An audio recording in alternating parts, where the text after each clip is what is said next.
ভারতের রাজনীতিতে দ্বন্দ্ব, মতপার্থক্য ও প্রতিদ্বন্দ্বিতার অভাব নেই, কিন্তু এই কড়া প্রতিযোগিতার মাঝেও রয়েছে কিছু বিস্ময়কর মিল। তিন আলোচিত নেতা নরেন্দ্র মোদী, রাহুল গান্ধী ও মমতা বন্দ্যোপাধ্যায় রাজনৈতিক মতাদর্শে ভিন্ন হলেও ব্যক্তিজীবনে তারা এক জায়গায় মিলিত। সকলেই সঙ্গীহীন, অবিবাহিত। তিনজনেই এক একটি রাজনৈতিক শক্তির মুখ, যারা ভারতের রাজনৈতিক মানচিত্রে গভীর ছাপ রেখেছেন।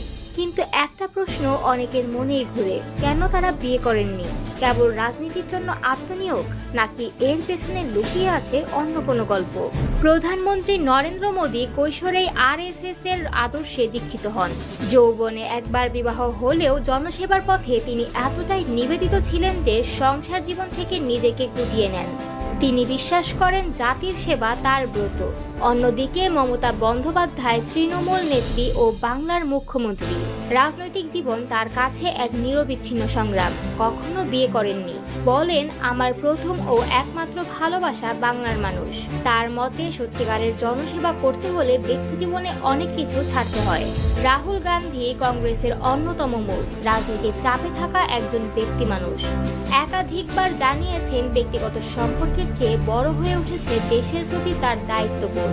তিন নেতাই দেখিয়েছেন অবিবাহিত জীবন কোনো দুর্বলতা নয়, বরং তা হতে পারে একনিষ্ঠতা, আত্মত্যাগ আর জনগণের প্রতি অঙ্গীকারের এক প্রতীক। জনসেবার পথ কঠিন, কিন্তু এই তিন নেতা প্রমাণ করেছেন আত্মনিয়োগ থাকলে একক জীবনও হতে পারে এক দুর্দান্ত রাজনৈতিক শক্তি।